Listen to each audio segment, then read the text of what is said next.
Kde bolo, tam bolo, za 7 textúrami a za 7 spavnutými riekami, v krajine, kde sa obchodovalo s ukradnutými akontami a nabugovanými goldami, bolo jedno kráľovstvo, kde sa stále do textúry padalo a kde ľudia vo veľkom bohatstve žili. V tomto kráľovstve vládol jeden múdry kráľ, ktorého mal každý rád, pretože mal toľko zlata, ako keby Fort Knox vykradol. Kráľ žil bez kráľovnej, ktorá bola moc závislá a tak namiesto kráľovskej koruny dostala Ipeban. Kým spolu ešte žili v harmonii, sudičky im dopriali 3 detí. Tie následkom chyby v databáze boli dievčatá. Dievčatá rástli v kráse, ale aj v skilloch a napriek tomu, že kráľovský dvor bol obľúbenou dovolenkou destináciou hordy, odolávalo kráľovstvo útokom hordy hlavne pomocou 3 kráľových dcér a všetci boli pomerne šťastní. Jedného slnečného dňa otvoril kráľ súbor, ktorý mu poslal neznámy užívateľ a na jeho veľké prekvapenie a zistenie sa nejednalo o aktivačné heslo na erotické stránky, ktoré rád navštevoval, ale o geniálne naprogramovaný vírus, ktorý mu postupne začal odinštalovávať všetky aplikácie. V tom momente sa kráľ začal báť o svoju budúcnosť a chcel, aby niektorá z jeho dcér po jeho odchode prebrala vládu nad jeho majetkom a samozrejme aj nad kráľovstvom. Nuž zavolal si k sebe svoje 3 dcéry a takto im riekol. Dcéry moje, nastala smutná chvíľa, ktorú nikto z nás nečakal, ale nejaký grázel mi poslal vírus a ja, starý hlupák, používam Microsoft Outlook, tak som to schytal a nepomohli mi ani 2 antivíry. Môj čas sa pomaly kráti a preto si chcem spomedzi vás 3 vybrať svoju nástupkyňu. Kráľovo IQ nebolo viac ako 50, ale napriek tomu to bol poriadny vychcanec, nuž vymyslel malý test a takto povedal. Nuž predstup ty, najstaršia, a riekni, ako veľmi ma máš rada. Najstaršia dcéra bola mohutnej postavy a agresivita jej určite nechýbala. Rada v masových rejdoch plnila úlohu tanku, tak ju už od malička volali Tankana. Nuž predstúpila Tankana pred kráľa a vraví. Joj, kráľ môj najdrahší, rád ťa mám viac ako všetko na svete, ale ak by som to mala porovnať, tak ťa mám rada ako oba svordy, ktoré z Ilida napadajú. Kráľ uznanlivo pokýval hlavou a povedal. Presne takú odpoveď som čakal od najsilnejšej variorky v krajine. Moc si ma potešila, dcéra moja, ale vypočujme si teraz moju druhú dcéru. Druhá dcéra, vekom druhá najstaršia, sa najradšej na mountoch všetkého druhu preháňala a predsvalala celý svet hore-dole, nuž ju všetci volali Montana. Kráľ môj, ja ťa rada mám viac ako všetkých mountov na svete. Si pre mňa viac ako amanský bojový medveď, ba dokonca viac ako spektrálový tiger, povedala Montana. Holy shit, povedal kráľ a pokračoval. Tak to ma máš skutku moc rada, ale aby sme neboli nefér, tak povedz ty najmladšia a posledná, ako ma máš rada. Najmladšia dcéra sa už od detstva najradšej hrala so svordami, aj keď jej bolo od začiatku predurčené hýlovať. Ale keďže nosila namiesto stafiek radšej swordy, ľudia ju familiárne nazvali Swordana. Všetko, čo tu odznelo, je veľmi pekné a vzácne, ale ja ťa, kráľ môj, mám rada ako honory, povedala Swordana. V sieni nastalo ticho. Ticho ako v hrobe. Len z nádvoria bolo stále počuť.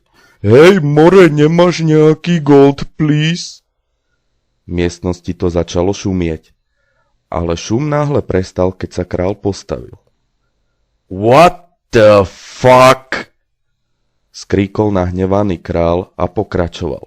Honory? Obyčajné honory, ktoré už majú aj level 10? Honory, za ktoré si kúpiš úplne lacné epiky a aj k tomu ešte potrebuješ marky? No mne sa z teba asi resetnú talenty, my god, povedal kráľ, ktorý si nahnevaný sadol opäť na trón a takto kázal. Stráže, okamžite zoberte tohto núba, vyvoďte ho ven pred brány, tam ho 30 minút reskilujte a potom ho kopnite do hladku a pošlite preč. Už ju nikdy nechcem vidieť. a dal Svordane mute. Vykopli ju dokonca aj z lokalčetu. Král ešte zakričal za strážami: A nezabudnite jej resetnúť spely! A tresol dverami. Stráže urobili, ako král riekol, a vyviedli chudinku Svordanu do lesa, tam jej resetli spely a reskilovali ju asi 30 minút. Svordana sa ocitla na pokraji temného lesa a keďže mala málo HP, rozbitý ekvip a Resurrection Sickness na 2 roky, vybrala sa do lesa s nádejou, že niekoho nájde. Temný les bola oblasť pre levely 25 až 30, ale Svordana so svojím level 20 agrovala na seba všetko, čo len stretla. Jedného dňa, keď ju už naháňali nadržaní trolovia z Durotaru, ktorí tam farmili, to už vyzeralo, že Svordanu killnú. Ale v tom sa celým lesom ozval mohutný rev. 8-8, 8-8, 1-1. Rozľahlo sa celým lesom. Trolovia sa nalakali a chceli utiesť, ale v tom sa spoza stromu vynorila postava, ktorá v priebehu sekundy rozprášila skupinku trolov. Ďakujem, statočný elfský rytier, povedala slušne Svordana, keď otvorila oči. OMG, noob, ja som dvarfka a som šamanka, čo si slepa? Prepáčte, starenka, ja som vás v tej tme zle videla, povedala Svordana. To preto, lebo si nevieš nastaviť na monitore ani gamu, ty lama, odvetila postava a pokračovala. Ja nie som starenka, ty trubaňa, za toto všetko môže len Blizzard. Kvôli ním vyzerám na 60 a pritom mám 10, ale spoločnosť ma vyvrhla a ja som teraz degeš. Ale skôr ma zaujíma, čo tu robí low level ako ty. Nuž Svordana začala rozprávať svoj príbeh a že teraz nemá nikoho a hľadá miesto, kde by mohla prespať. Tvoj príbeh ma dojal, dievča. Ak chceš, môžeš ísť so mnou a bývať chvíľu u mňa. Následkom hernej degenerácie som už zabudla na svoje pravé meno, ale ty ma môžeš volať Haxana. A teraz poď, zavediem ťa do tvojho nového domova, povedala Haxana a invitla Svordanu do grupy. Neskôr si zapla speedhack. Bola to známa duskúcka blogerka, ktorá dostala IP ban už aspoň na 100 serveroch, ale tu bola relatívne v bezpečí. Svordana speedhack nemala a tak trvalo predlho, kým bosorku dobehla a v jej novom dome sa jej náramne páčilo. Všade po stenách viselo plno epikov, jedla a pitia bolo dostatok, pretože ho vyrábala samotná Haxana. Ale jedna vec jej aj tak vrtala v hlave, tak sa opýtala. Pani šamanka, ďakujem, že ste ma prichýlili, ale mám pár otázok. Ako je možné, že dvarfka je šamankou a dokonca používa schopnosti iných povolaní, ako je napríklad mage? Bosorka sa pozerala na dievčinu i takto riekla. Lol, vidím, že to som nariadnu lamu natrafila, muhehe. Nuž, dievča, poviem ti to, lebo ti verím, ale v tom prípade už budeš musieť bývať len tu u mňa, súhlasíš? Svordana sa na začiatku trocha bála, ale nakoniec povedala áno a stala sa bosorkyným učňom. Od toho dňa sa veci začali meniť. Bosorka Bugerka naučila Svordanu všemožné spely, bugy, hacky, no proste všetky lamerské finty a taktiky.